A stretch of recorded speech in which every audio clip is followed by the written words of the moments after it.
that is a life-threatening condition to the fetus. If this baby, if the cesarean section is not performed within 20-30 minutes, the baby may die. And therefore, a cord prolapse is an emergency, is an obstetric emergency.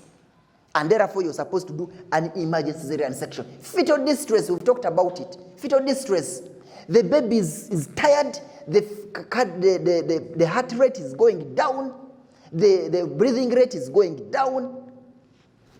Cesarean section, emergency. Then there is also what we call failed induction. What do we mean by failed induction? For example, a woman may come when they have already reached they are already at term, or they are even post-term. For example, a woman comes at 40 weeks or 41 weeks or 42 weeks of amenorrhea and labor has not started.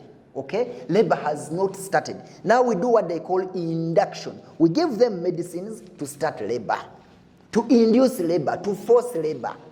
If you give those medicines to start labor, to induce labor, and they fail to work, failed induction of labor, then it requires for an emergency cesarean section.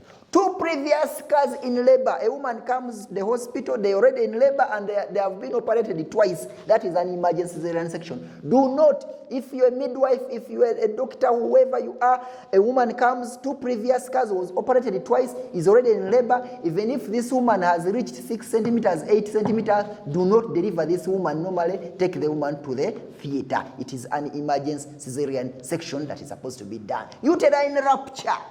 Uterine rupture is when there is the uterus has ruptured. Rupture we mean is torn, has burst.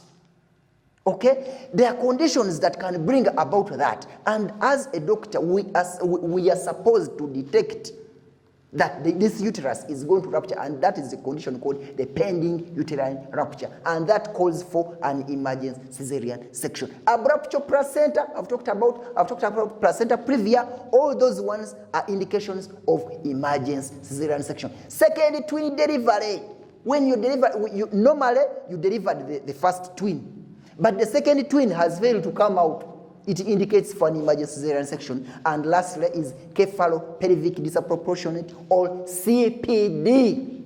In CPD, the head or the fetus, the fetal head is bigger than the pelvic outlet. Okay? So if the fetal head is bigger than the pelvic outlet, then that will require an emergency cesarean section.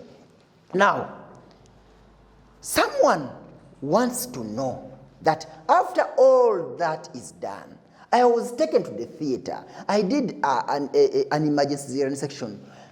Can I deliver normally again? This is what we call VBAC, vaginal birth after a cesarean section, VBAC. So, is it possible? Yes, it is possible, but these conditions have to be fulfilled. Now, number one, we try a VBAC if the previous surgery, if the previous Caesar was done as a low transverse incision. Now this will be understood by only doctors. I don't know how my colleagues, you people will understand. But just take it like this. If you look at the uterus, let's assume this is the uterus. Today I didn't come with my demonstration board. Next time. This is our uterus. When we are cutting, when we are making an incision, we make it at the lower segment. This is the uterus, the whole of this is the uterus, this is the cervix, and this is the upper part of the uterus. So we make an incision here at the lower segment, okay? And that incision is transverse, or you can call it horizontal, okay? So we make it here, that incision. So if the incision was made here, in the lower segment, then that can give us an upper hand. Say, okay, it's fine, we can try a vaginal birth. But if the incision was given in the upper segment, or it was given vertically, then we may not try a vaginal birth. Then, also, because we also need to look at the causes of the previous surgeries.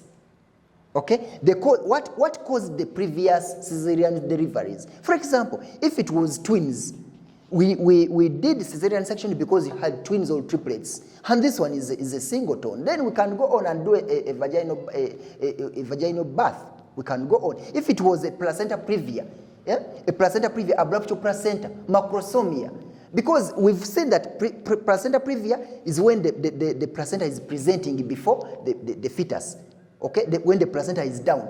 If you check in this condition, the placenta is okay, you've done the ultrasound scan, there is no abruptio placenta, the placenta has not ruptured, has not separated from the uterus, the placenta, everything is okay, then we can plan for a normal vaginal delivery. We also have what they call macrosomia. The baby, in the other condition, the baby was big. That's why we did a cesarean section. So why should we do a cesarean section again when the baby is in the normal size? So, again, also, when we are to do this procedure, you should make sure that this woman conceived at least 8 months after the cesarean section, and also there is normal labor progress, because we do not want to do induction or even augmentation of this labor. If we are doing a VBAC, a vaginal birth after cesarean section, it should be a normal labor progress. Like the labor should start itself, and then it should be progressing normally. Then we can say, okay, it's fine. Let's go in for this vaginal birth. Then it should also be a cephalic presentation. It should be the head presenting, the head first. If it's the head first, then there are very high chances that you'll have a normal vaginal delivery. Singleton, we mean when you have only one baby inside. Then it should also be one previous scar, not more than that. If there are 2 previous scars, cesarean section, so it should be at least 1 scar. And again, the facility, the hospital attending to do a VBAC, a vaginal birth after cesarean section, must have cesarean section services. It must have a theater, an anesthetist. Everyone must be present.